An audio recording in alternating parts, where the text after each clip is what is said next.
कर दे हलवा बाटूंगी, ज्योत जलाऊं सर को झुकाऊं, ज्योत जलाऊं सर को झुकाऊं, मैं तो आऊंगी माँ मुरादे। हर हर महादेव, जय माता की। आप सभी का स्वागत है हमारे चैनल महादेव की भक्ति में। आज हम बात करने जा रहे हैं नव दुर्गा में चंद्रघंटा तीसरी माता के बारे में कि उनका स्वरूप क्या है, उनका मंत्र क्या है, उनका रंग क्या है, उनका भोग क्या है। मेरे साथ है पंडित सुनील भारद्वाज जी जो हमें बताएंगे। पंडित जी, हमें ये बताइए कि चंद्रघंटा माता के स्वरूप क्या है। देखिए, ये स्वरूप माँ का सबसे मन को भाने वाला है। किसके लिए? भक्तों के लिए। सिंह पर सवार 10 भुजा वाली माँ। अब 10 भुजाओं का अगर वर्णन करते हैं तो प्रत्येक भुजा में अस्त्र शस्त्र जो हैं और पुष्प जो हैं उनका वर्णन सुन लेते हैं। देवी भागवत में यह लिखा है, माँ की सीधे हाथ की सबसे ऊपर वाली भुजा में है कमल पुष्प। कमल एक लक्ष्मी का संकेत है। इनकी आराधना से लक्ष्मी भी मिलती है, लक्ष्मी की भी प्राप्ति होती है। सीधे हाथ की तरफ सबसे ऊपर वाला जो हाथ है उसमें कमल पुष्प लिए है। ये लक्ष्मी को आवाहन कराता है। उसके नीचे तीर है माँ के हाथ में। तीर का संकेत समझ लीजिए, ये उन दुष्टों के लिए है जो माँ के चिंतन में डूबते नहीं बल्कि माँ के भक्तों को दुखी करते हैं। और उसके नीचे वाले हाथ में, तीसरे हाथ में है धनुष। इस धनुष के अंदर सभी धनुष छुपे हैं। जिस प्रकार से कि देवताओं के पास जो धनुष की शक्तियां हैं वो इसी धनुष से निकली हैं। और उसके नीचे अभय मुद्रा। इसका क्या मतलब है? पुष्प, तीर, धनुष, अभय मुद्रा। और उसके सबसे नीचे वाला जो हाथ है वो माँ का माला पे है। अगर आप निरंतर माँ की भक्ति में डूबे रहेंगे तो वो स्वयं आपको अपने हृदय क्षेत्र में बिठा लेगी, गले में उतार लेगी। उल्टे हाथ का वर्णन करते हैं। उल्टे हाथ का सबसे ऊपर वाला हाथ में कमंडल है। यह इस बात का संकेत है कि आपके पास जो अमृत की माँ के पास जो बूंदे हैं, इस कमंडल में ही वो अमृत कलश की बूंदे हैं, वो आपके लिए है। बशर्त आपको आना होगा। कमंडल। उसके नीचे वाले हाथ की बात करते हैं तो उसमें तलवार है माँ के पास। तलवार दुष्टों का संहार करने के लिए है, पापियों का या अत्याचारियों का संहार करने के लिए माँ ने ये तलवार ली हुई है। उसके नीचे वाले हाथ की बात करते हैं तो उसके नीचे वाले हाथ में एक में धनुष है और एक में है गदा। धनुष, गदा।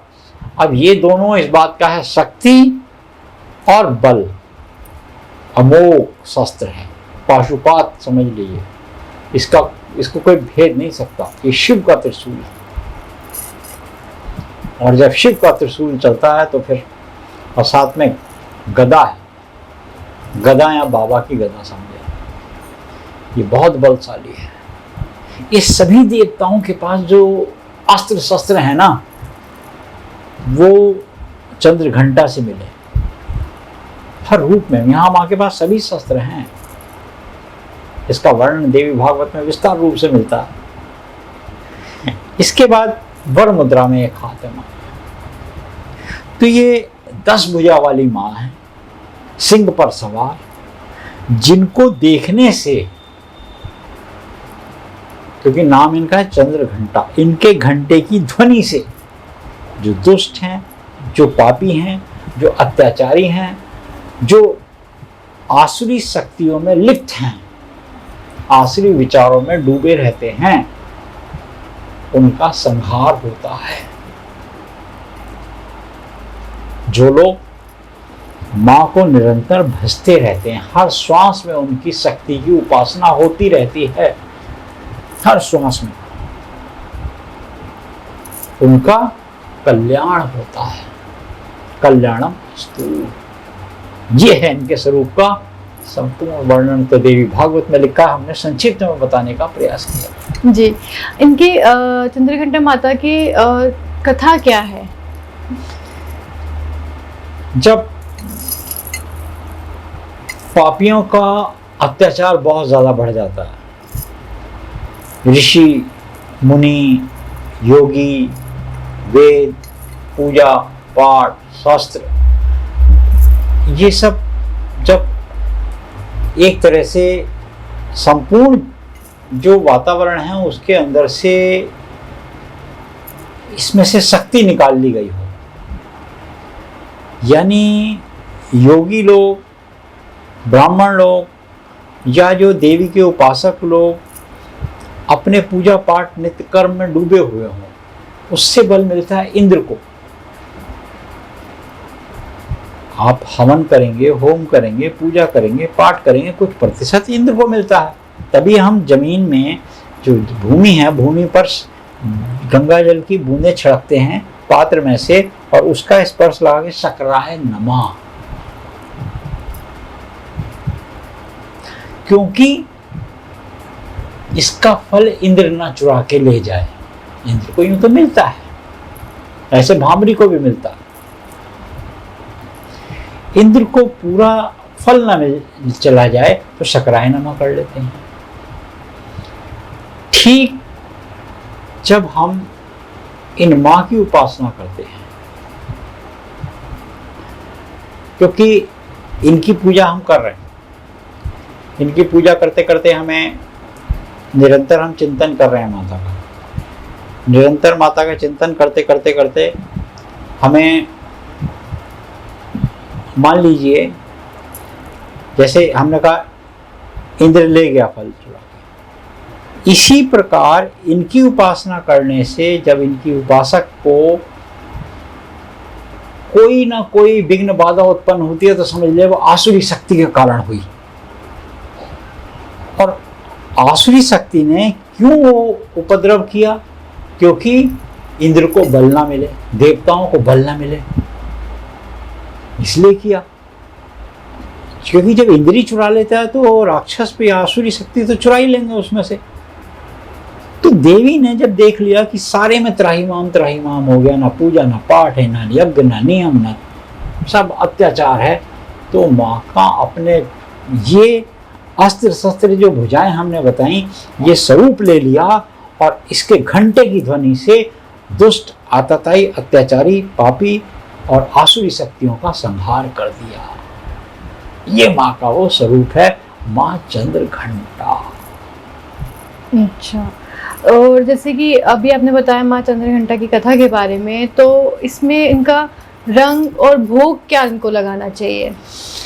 कि हरे रंग के आसन पे बैठे हैं, हरा रंग या आपको भूरा रंग भी मिल जाए, ब्राउन कलर की मिल जाए, उस पर बैठ सकते हैं, नहीं है तो लाल रंग के आसन पे बैठ सकते हैं। पंचमेवा की खीर बनाओ, दूध इनको माँ को बहुत प्रिय है, गाय के बना दूध हो, पंचमेवा की खीर बना के माँ को भोग लगाओ, माँ को बड़ी प्रसन्नता मिलती है आज के दिन। अच्छा, ओके। तो इनके जैसे कि कौन से मंत्र का उच्चारण किया जाए जिससे सिद्धि प्राप्त हो, एनर्जीज हमें मिले, या हमें जो हमारे कष्ट हमें अगर आ रहे हैं तो हमारे जो हर्डल्स है वो खत्म हो सकते? इनकी शक्तियां अपरंपार, जैसे 10 भुजाएं हैं ना इनकी, जयंती, मंगला, काली, भद्र, काली, कपालिनी, दुर्गा, क्षमा, शिवा, दात्री, स्वाहा, स्वदा, नमस्तुते।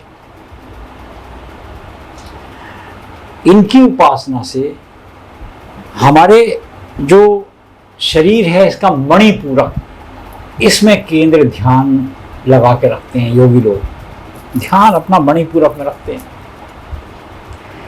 ऐसा मनुष्य जो इनका उपासक हो, देवी भागवत में लिखा है यहाँ पर प्रकाश युक्त परमाणु उसके अंदर विद्यमान होते हैं, जो साधारण मानव साधारण चक्षु से नहीं दिखाई दे सकते। एक मनुष्य के अंदर 3 या 4 कला होती है। जैसे चंद्रमा में 16 कला होती हैं और भगवान कृष्ण में 16 कला थी, जबकि प्रभु राम 12 कलाओं से आए थे।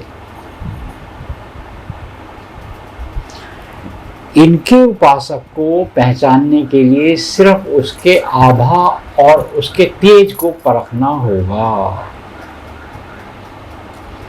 क्योंकि उसके पास, उस व्यक्ति के पास जो माँ चंद्रघंटा का उपासक होगा, जिसके घर में चंद्रघंटा की मूर्ति या तस्वीर होगी, उसको पहचानना सबसे सरल है। वो व्यक्ति इन गुप्त जो दृश्यमान हैं, उन सभी अस्त्र शस्त्रों को गुप्त रूप से अपने अंदर विद्यमान लिए हुए होगा। हमने नाम लिए ना 10 महाविद्याओं के,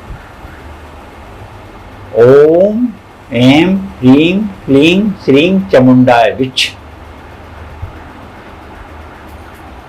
ये दुर्गा नहीं है, ये है भुवनेश्वरी, उनका स्वरूप है। ये भुवनेश्वरी का स्वरूप है। भुवनेश्वरी कौन है, अब हम ये भी समझ लेते हैं। जब मणिपुर केंद्र में जब हम आ जाते हैं, जो नाभि क्षेत्र के आसपास, नाभि हमारी, इसमें से ही कमल पुष्प निकला, ब्रह्मा जी आए, सृष्टि ब्रह्मा विष्णु महेश आए ना, तो माँ के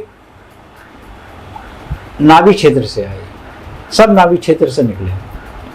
तो देवी भागवत में लिखा है कि जो माँ का ये वाला स्वरूप है कि जिसमें चंद्रघंटा की उपासना करता है व्यक्ति, तो उस व्यक्ति के शरीर में से आभा, उसका ऑरा, उसका मणिपूरक, उसके शरीर में एक ऊर्जा की अनुभूति होती है। और जो व्यक्ति इनसे कुछ पाना चाहता है तो वो क्या करे? सीधी अवस्था में, जैसे हम बताते हैं, सांभवी मुद्रा में बैठ जाए और माँ का दिन और रात रुद्राक्ष की माला ले जाए।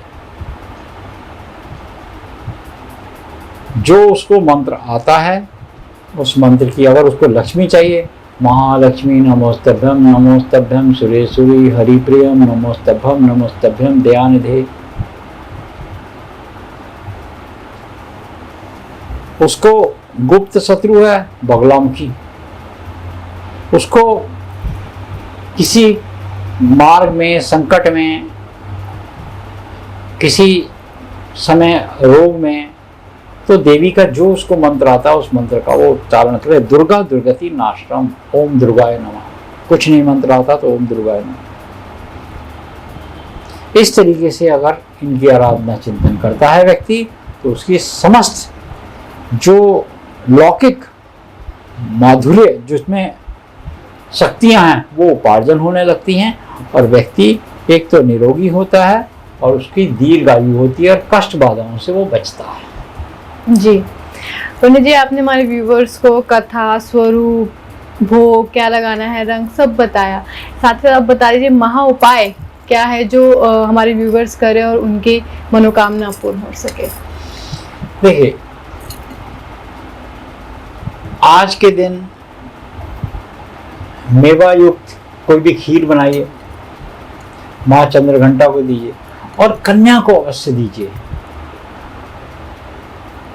प्रतिदिन आप नारियल चुन्नी तो दीजिए ही दीजिए। आज के दिन कम से कम प्रयास ये कीजिए 10 कन्याओं को दें। बस यही महा उपाय है।